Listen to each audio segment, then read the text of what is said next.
उनका कुछ असर हो पाएगा? हमने ये जाकर फुरफुरा शरीफ के मजार और आसपास के इलाकों में जाने की कोशिश की। पहले ये रिपोर्ट देखिए, फिर सवालों की बौछार।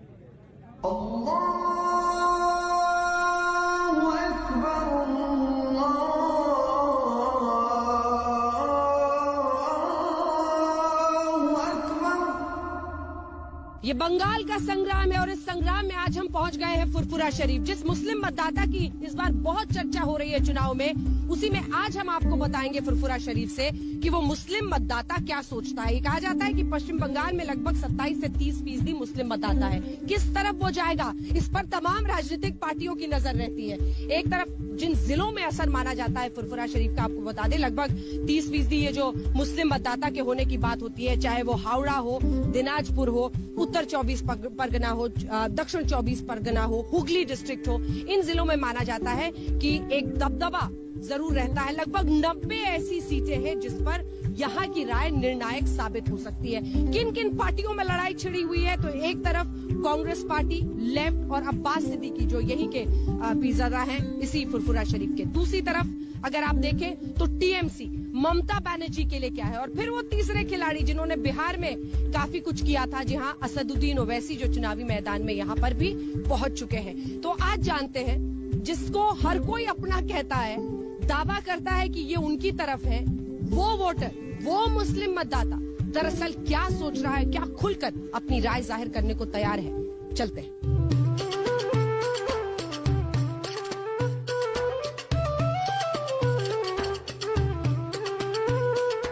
की मतलब क्या बिजली, पानी, सड़क, नौकरी क्या चाहिए और किसके साथ है? ममता दी के साथ है, अब्बास सिद्दीकी के साथ है या ओवैसी के साथ है? किसकी तरफ है? মমতা ব্যানার্জি। अच्छा, আমরা মমতা দিদিকে চাই। মমতা দিদি অনেক সুবিধা সুযোগ দিচ্ছে, সব দিক থেকে আমাদের সুবিধা হচ্ছে।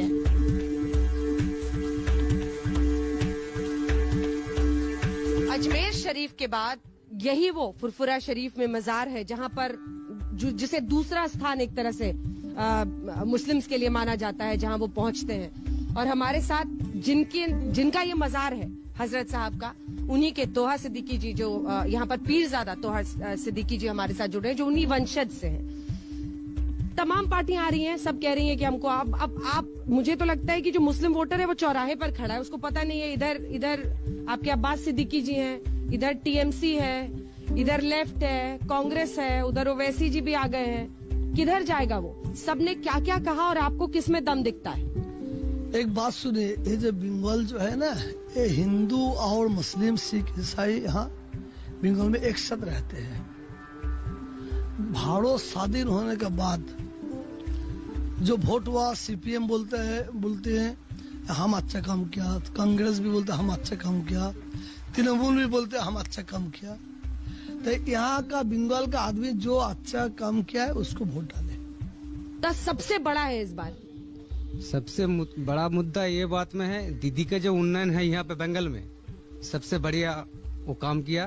और सबसे अच्छा काम किया वो दीदी जो है, कोई धर्म के लिए कुछ करता नहीं है, सब धर्म के लिए दीदी काम करता है बंगाल। ओवैसी साहब या अब्बास सिद्दीकी, किसी के आने से कोई फर्क पड़ेगा क्या? फर्क नहीं पड़ेगा। अजमेर शरीफ के बाद इसी मजार पर मुस्लिम पहुंचते हैं क्योंकि हजरत अबू बकर सिद्दीकी, इस मजार में लोगों को बहुत विश्वास है।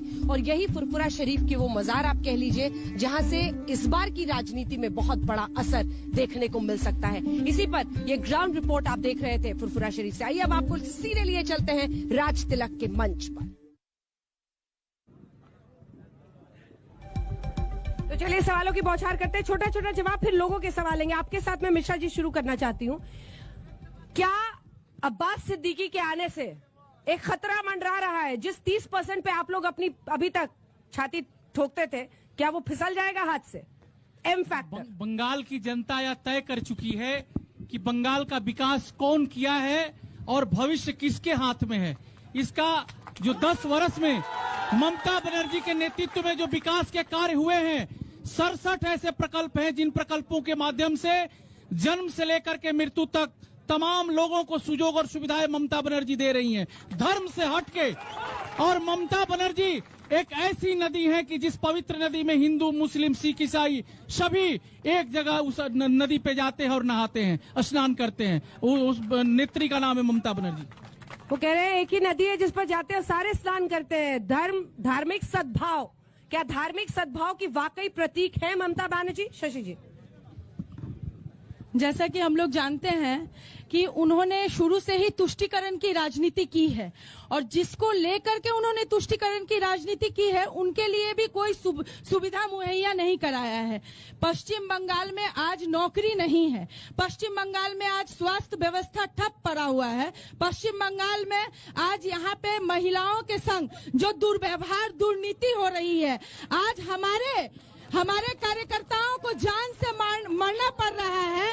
आज का मैं घटना बताऊं, आज भी हमारे एक कार्यकर्ता को मारा गया है।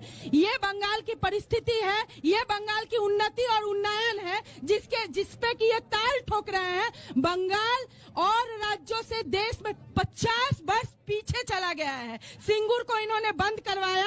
आज कहीं पूरे बंगाल में आज बेरोजगारी है, बेरोजगारी आज पूरा मुंह बाए खड़ी हुई है। ठीक है मुल्क साहब, मैं आपके पास आऊंगी, लेकिन उससे पहले अब्बास सिद्दीकी साहब इस वक्त हमारे साथ जुड़ गए हैं। सबसे पहला सवाल सिद्दीकी साहब आपसे यही है और वो सीधा है, क्या आप खुलकर धर्म की पॉलिटिक्स रच रहे हैं? वरना जो कल तक पीरजादा थे आज उन्हें राजनीति में आने की क्या जरूरत पड़ गई?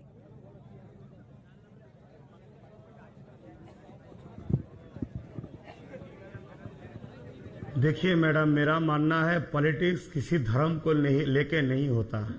राजनीति राष्ट्र सेवा और राष्ट्रवासी की सेवा करने के लिए होता है। तो लिहाजा पहले अगर कोई बोले जो हम मुस्लिम पॉलिटिक्स कर रहे हैं, ये सबसे बड़ा संविधान का भी खिलाफ है, गलत बात बोल रहे हैं। दूसरा बात है किसी के लिए किसी का वोट खत्म हो रहा है, किसी का वोट आ रहा है, ये सब भी गलत बात है। सबको लड़ने का अधिकार है, जिसका पसंद है उसी को साथ में जाएंगे। किसमें किसका नुकसान हो रहा है, किसका फायदा हो रहा है, ये सब कहने से ये आदमी का दिमाग हटाने के लिए कोशिश कर रहे हैं। ये सब कहने से ठीक है सिद्दीकी साहब, मैं आ रही हूँ एक सेकंड। एक और सवाल ले रही हूँ, उसके बाद मैं आ रही हूँ आपके पास। देखिए ओवैसी साहब भी कह रहे हैं कि चुनावी मैदान में है और इधर ममता बनर्जी भी कहती है कि 30% तो उनके साथ है। तो फिर ऐसे में ओवैसी साहब वाला भी पूरा इक्वेशन एक वक्त पर आप लोग अलायंस भी करना चाहते थे, वो हो नहीं पाया, उस पर क्या कहना है आपका और कैसे बाजी कैसे खींचेगा? देखिए आपकी उम्र ही कम नहीं है, ममता बनर्जी कहते हैं और जो बाकी नेता हैं ये लोग कहते हैं कि आप समझदारी से नहीं काम कर रहे हैं, क्योंकि इतना आसान नहीं होगा अपनी तरफ सबको करना। नहीं, हम क्यों नहीं सोचेंगे कि हम जहाँ कैंडिडेट देंगे वहाँ हिंदू भाई हमको वोट नहीं देंगे, हिंदू माँ नहीं देंगे, हिंदू बहन नहीं देंगे। ये सब बात जो लोग करते हैं, इन लोगों का बात से हिंदू भाई को थोड़ा ये लोग तकलीफ दे रहे हैं। हिंदू भाई को कम्युनल बनाने की ये लोग कोशिश कर रहे हैं। क्यों हिंदू भाई मुसलमान की वोट नहीं दे सकते? मुसलमान हिंदू को वोट नहीं दे सकते? आज तो बहुत साल से चले आ रहे, मुसलमान कैंडिडेट को हिंदू ने वोट दिया, हिंदू कैंडिडेट को मुसलमान ने वोट दिया। ये सब जो बोल रहे हैं गलत बात बोल रहे हैं। दूसरा बात है ऐसी सब आ रहे या नहीं आ रहे हो तो हमको मालूम नहीं। ठीक है, बात है ऐसी सब आ रहे या नहीं आ रहे हो तो ठीक है, मैं आ रही हूँ आपके पास जल्दी से। एक बार मुल्क साहब आपके पास आते हुए, वो तो कह रहे हैं कि कम्युनल नहीं होगा, लेकिन मामला तो वही दिखता है ना। आपको लग रहा था कि पीरजादा थे, मुस्लिम्स के लिए कुछ नहीं किया ममता दी ने, इसलिए वो चुनावी मैदान में आए। क्या ये सच नहीं है? नहीं, पहले बात यह है कि बायस्ड होके प्रश्न करना एकदम ठीक नहीं है, क्योंकि हिंदुस्तान के जो संविधान हमको ऑर्डर दिया है, हिंदुस्तान के जो संविधान उसमें कहाँ बोला गया है कि कोई धर्म नेता राजनीति नहीं कर पाएगा। हिंदुस्तान के संविधान अगर अधिकार दिया है तो ये सवाल इंडिया टुडे को उठाना नहीं चाहिए, क्योंकि ये संविधान विरोधी है। हिंदुस्तान के संविधान को सामने रखते हुए आपको सवाल करना चाहिए। ये मेरा पहला सलाह है आपसे। कोई नहीं, बायास सलाह होके हमें मत दीजिए, आप सलाह अपने आप को दीजिए और सवाल का सामना क्योंकि कीजिए। सुनिए, जो मैं क्योंकि- सवाल आपसे पूछ रही हूँ उसका जवाब दीजिए। वही मैं तो आपसे आपको- आप मेरी बात सुनिए पहले। वही तो आपको बोले ममता हैं बनर्जी ने कि मुस्लिमों को हिंदुस्तान वोट को- बैंक की तरह यूज किया, उसका जवाब दीजिए। हिंदुस्तान को क्या संविधान ममता बनर्जी ने मुस्लिम्स को वोट बैंक की तरह यूज किया, ये खुद अब्बास सिद्दीकी का कहना है या नहीं है? हाँ सही बात हाँ है या ना? सही तो बात उसी पर सवाल पूछा, आपको सही खलबली बात क्यों है। मच गई साहब? नहीं कि पहले सवाल आप का बोले जवाब दीजिए पहले ना। पहले आप बोले ना क्या धर्म के सांप्रदायिकता आधार पर पॉलिटिक्स कर रहे हैं? जवाब दीजिए। क्या धर्म के आधार पर ये पॉलिटिक्स नहीं है कि मैं मुस्लिम्स का नेता बनना चाहता हूँ क्योंकि अभी तक वोट बैंक की तरह यूज किया सुनिए, गया? नहीं इसको कौन बोलने बोला में कि आपको इतना अब्बास संकोच क्या है? ये अच्छी नहीं बात है। कौन बोला कि अब्बास ये सिद्दीकी संकोच है। मुसलमान का नेता बनना चाहता है? ये कौन बोला कि अब्बास सिद्दीकी मुसलमान को नेता बनना चाहता है? ठीक है, आप बताइए फिर क्या आपका रोड आप मैप है वो देखिए बताइए अब्बास ना। सिद्दीकी आप हमसे पूछिए पहले रोड मैप बताइए। अब्बास सिद्दीकी के जो दल रोड है मैप बताइए, रोड मैप। इंडियन सेकुलर हाँ। फ्रंट के करीबन 1/3 जो कैंडिडेट्स है वो नॉन मुस्लिम है। अगर अब्बास सिद्दीकी मुसलमान को लीडर बनना चाहता था तो विक्रम चटर्जी को, तापस बनर्जी को, गौरंग दास को यहाँ कैंडिडेट नहीं किया जाता था। इसीलिए प्रयास किया जाता है, ठीक है, ये प्रयास किया जाता है कि अब्बास सिद्दीकी साहब कम्युनल है, अब्बास सिद्दीकी साहब सिर्फ मुसलमान का लीडर है। अधीर रंजन ये जी लग पूरा रहा था मामला थोड़े है। नाराज है।